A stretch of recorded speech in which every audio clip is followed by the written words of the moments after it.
8वें वेतन आयोग पर बड़ा अपडेट आ चुका है। जाने ये कब से लागू होगा और कितनी सैलरी बढ़ेगी, आपको इस वीडियो में पूरी तरीके से डिटेल में हम जानकारी देने जा रहे हैं 8वें वेतन आयोग को लेकर के। नमस्कार, मैं हूं आपके साथ आयुषी गुप्ता।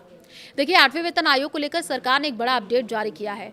लाखों कर्मचारियों और पेंशनर्स के लिए सरकार ने 8वें वेतन आयोग को लेकर के कुछ स्पष्टता दे दी है, लेकिन अभी पूरी जानकारी उपलब्ध नहीं है। संसद में सरकार ने बताया है कि कब तक 8वां वेतन आयोग लागू हो सकता है। वित्त राज्य मंत्री पंकज चौधरी ने कहा कि सरकार ने 3 नवंबर 2025 को औपचारिक रूप से 8वें केंद्रीय वेतन आयोग की स्थापना की। उन्होंने आगे कहा कि आयोग को केंद्रीय सरकारी कर्मचारियों की सैलरी, भत्ते और पेंशन, इन तीनों को अगर हम देखें तो केंद्रीय सरकारी जो कर्मचारी हैं, सैलरी, भत्ते और पेंशन पर अपनी सिफारिशें रिपोर्ट पेश करने के लिए 18 महीने का समय दिया गया है। उन्होंने 8वें वेतन आयोग कब लागू होगा, अब ये भी देखिए सवाल खड़े हो रहे हैं। तो सवाल का जवाब देते हुए कहा, ये तभी पता चल पाएगा जब रिपोर्ट पेश की जाएगी और उसे एक्सेप्ट किया जाएगा। इसके बाद तय हो सकेगा इस आयोग को कब से लागू किया जाए। खैर, अभी आयोग इस पर रिपोर्ट तैयार कर रहा है। 8वें वेतन आयोग पर फीडबैक, तो जानकारी के मुताबिक 8वें वेतन आयोग को लेकर के आयोग एक तरीके से काम नहीं कर रहा है। ये अलग अलग कैटेगरी से एक्टिव तरीके से सुझाव पाने की कोशिश कर रहा है। आपको बताएं, माईगॉव पोर्टल पर 18 तरह के सवाल अपलोड किए गए हैं। मंत्रालय, विभाग, राज्य सरकार, कर्मचारी, पेंशनभोगी, यूनियनों, शिक्षाविदों और यहाँ तक कि लोगों से भी फीडबैक मांगा गया है। फीडबैक देने का जो लास्ट डेट है वो 31 मार्च 2026 है और सिर्फ ऑनलाइन तरीके से ही फीडबैक लिया जाएगा। कब होगा सैलरी में इजाफा, ये भी अब सस्पेंस बना हुआ है। कई तरीके के इसको लेकर सवाल खड़े हो रहे हैं।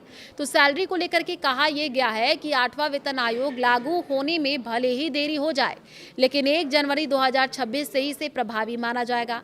हालांकि कर्मचारियों तक इसका लाभ पहुंचने में ज़्यादा समय लग सकता है। आपको ये भी बताते चले कि जैन जेडीसीएफओ के संस्थापक सीए मनीष मिश्रा ने संभावित देरी की वजह बताई। उनका कहना है कि ये सच है कि कागजों पर 8वां वेतन आयोग 1 जनवरी 2026 से प्रभावी होने वाला है, लेकिन व्यवहार में बढ़ी हुई सैलरी संभवतः कर्मचारियों के बैंक खातों में 2026 के अंत तक या वित्तीय वर्ष 2026-27 के दौरान ही पहुंचेगी। ठीक वैसे ही जैसे पिछले वेतन आयोगों के बाद देरी हुई थी। कर्मचारियों को मिलेगी बकाया राशि। उन्होंने ये भी बताया कि 8वें वेतन आयोग के तहत बकाया भुगतान की भी संभावना है। संशोधित वेतन का भुगतान भले ही बाद में किया जाए, लेकिन इसका कैलकुलेशन 1 जनवरी 2026 से की जाएगी और इसी दिन 7वें वेतन आयोग का कार्यकाल समाप्त हो रहा है। अब कितनी सैलरी बढ़ जाएगी?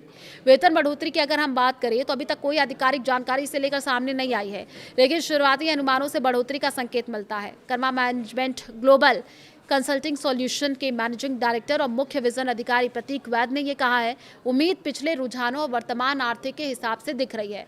उन्होंने कहा कि सैलरी बढ़ोतरी के 2 फैक्टर नजर आ रहे हैं, जिसमें पूर्व आयोग का कार्य और आज की अर्थव्यवस्था शामिल है। 6वें वेतन आयोग के तहत करीब 40% सैलरी बढ़ी थी, जबकि 7वें वेतन आयोग के तहत 23 से 25% के आपस बढ़ोतरी देखी गई थी, जिसमें 2.57 फिटमेंट फैक्टर है और इसी बात पर 8वां वेतन आयोग के तहत भी सैलरी निर्भर करती है। एक्सपर्ट ने कहा कि ये सिर्फ अनुमान है, अंतिम फैसला कई आंकड़ों पर निर्भर करता है। उन्होंने समझाया कि 8वें वेतन आयोग के लिए ज़्यादातर अनुमान में 20 से 35% की बढ़ोतरी की बात कही गई है, जिसमें फिटमेंट फैक्टर 2.4 से 3 के बीच और बेसिक सैलरी शामिल है। लेकिन अंतिम आंकड़ा अगले 12 से 18 महीनों में महंगाई, टैक्स और उपलब्धता और राजनीतिक इच्छा पर निर्भर करता है।